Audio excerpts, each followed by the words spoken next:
Ministre. La parole est à Monsieur Patrick Hetzel. Merci beaucoup, Monsieur le Président. Avant tout, je voudrais m'associer à l'hommage que nous rendons collectivement ici à Samuel Paty, victime de la barbarie. Ma question s'adresse à vous, Monsieur le Premier ministre. Oui, l'heure est grave. Monsieur le Premier ministre, un enseignant est un fonctionnaire.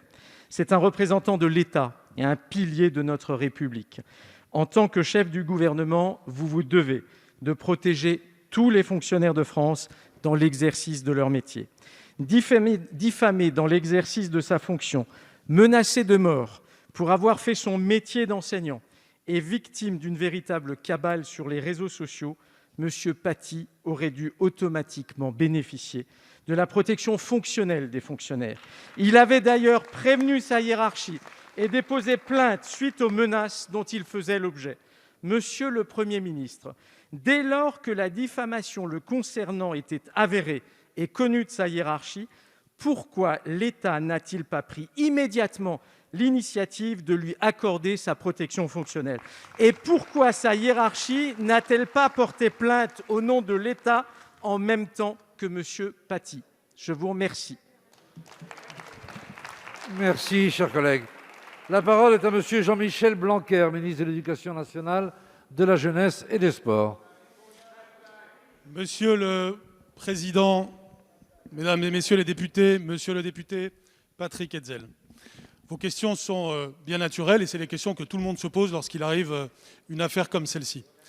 Je voudrais, si vous ne m'interrompez pas et si vous voulez vraiment les réponses à mes questions, je voudrais restituer sans empiéter sur l'enquête judiciaire qui a lieu et sans empiéter non plus sur les conclusions de l'inspection générale, restituer ce que j'ai pu voir en tant que ministre dans cette affaire.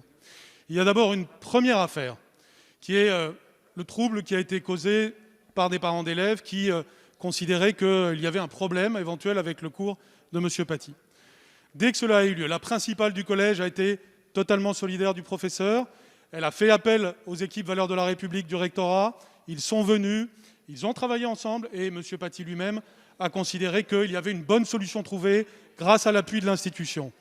C'est très important de le dire parce que c'est la conséquence concrète des dispositifs que l'on a mis en place. Il y a ensuite une deuxième affaire qui vient se greffer. Et celle-ci, elle est clairement de nature violente et criminelle. C'est des personnes qui ont cherché à attaquer l'école de la République.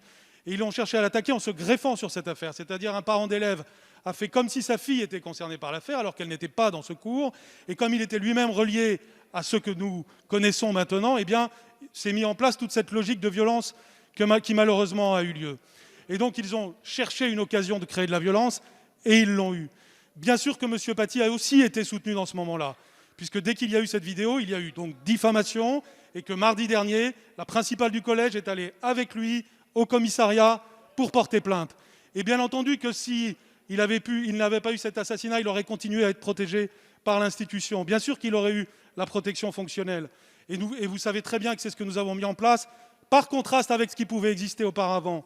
Donc cette protection, elle a existé de la part de l'Éducation nationale et dans les temps à venir, bien entendu, nous en saurons davantage et sur la dimension éducation nationale et sur la dimension police, mais nous devrions être unis derrière notre école plutôt que de chercher de vaines polémiques. Monsieur Hetzel, vous avez la parole.